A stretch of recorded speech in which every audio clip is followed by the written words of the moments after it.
We're hearing a lot about protein today. Can you tell me what is protein and why do I even need it? Absolutely. So protein is a very hot topic right now because people are starting to understand the benefits that come from protein. Let's talk for a moment about protein and what it is and what makes it up and why it's so important for us, because a lot of people hear about the word protein, but they really don't know what it is and why they need it. So protein is actually a source of energy for us. It's important for building up muscles, and it's actually comprised of individual building blocks called amino acids. And so a lot of people will say, well, I'm taking branched chain amino acids. That's just one version of amino acids that are out there. And protein is made up of these amino acids. Now, branched chain amino acids aren't the whole story. We actually need a lot of different types of amino acids in our diet. There are essential amino acids and there are conditional essential amino acids, meaning that depending upon the conditions that our body is experiencing, we may need an additional boost of those amino acids. L-arginine and glutamine are two of those conditional essential amino acids. And then we have additional amino acids that typically we get enough of in our diet, but those 9 essential amino acids are critical that we get.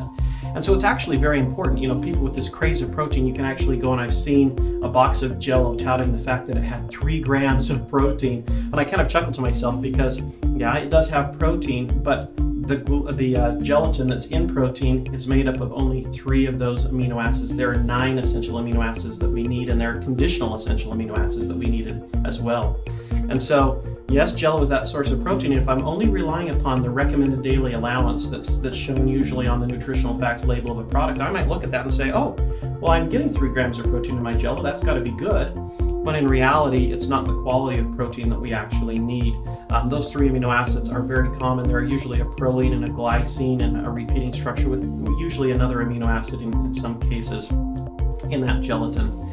Okay, so all protein is not created equal? Is that what you're telling me? It isn't, yeah. So you can't just rely upon, oh, this has 40 grams of protein, it must be great for me. We have to start being wiser in our consumption of protein to say, okay, what is the quality of this protein, and am I getting what I need? And so actually the World Health Organization, as well as the FDA, use a protein quality score. It has a long acronym, PDCAAS score, and it basically ranks the overall protein quality of the quality of the protein. Now, it's not a perfect scoring mechanism, but it's the best that's out there right now.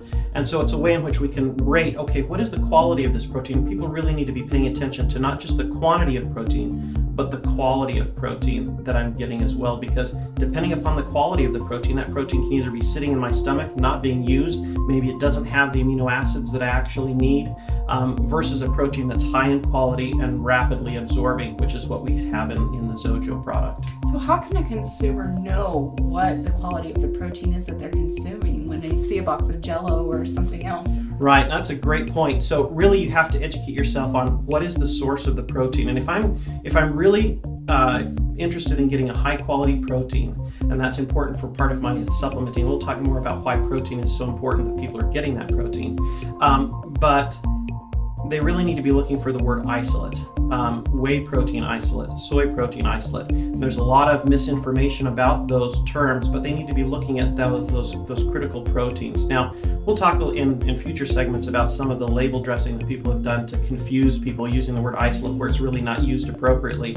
But it's important that they're asking those questions. What is the quality of the protein that I'm getting? Because they really aren't created equal. And if you're getting the right type of protein, you're able to take that protein in a variety of situations. So it's not just, protein isn't just for recovery. A lot of people think, okay, well, athletes need it and I only need it for recovery. Really, protein is critical because it has some very important functions for us.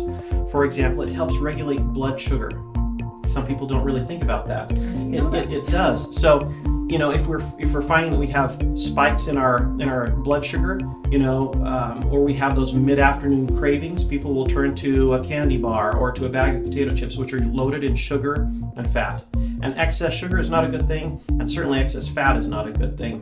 We'll talk a little bit later about why it's important that we look at what's called a satiety score, a fullness factor. Protein is perfect for helping us feel full and giving us good energy without the crash that's typically associated with sugars.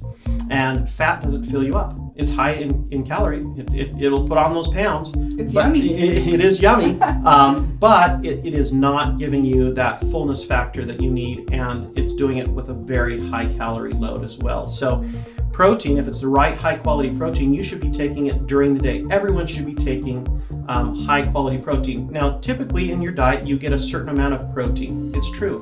But oftentimes with high quality proteins, we see fat come along for the ride. So people say, well, I had that porterhouse steak, it was 45 grams of protein, and it's usually pretty good quality protein. But at the same time, I brought along for the ride 12 grams of saturated fat. So as people really start to evaluate their diets, and we start to become more attuned to our bodies and understand the importance of nutrition on a really molecular level and what it's doing to our body, we start to recognize that protein is critical.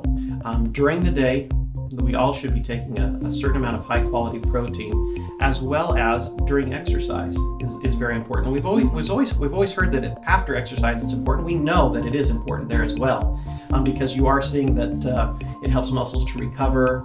But if it's the high quality protein delivered in the right way, you can actually take it during exercise. And there's an exploding field of emerging research showing that carbohydrates and protein in the right amounts during exercise will actually lead to improved muscle performance.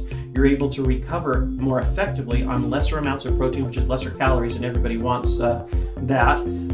And you're able to sustain that energy during exercise much better than if you're trying to regulate with complex and simple sugars and some magical formula. Proteins are just a better sustainable source of energy.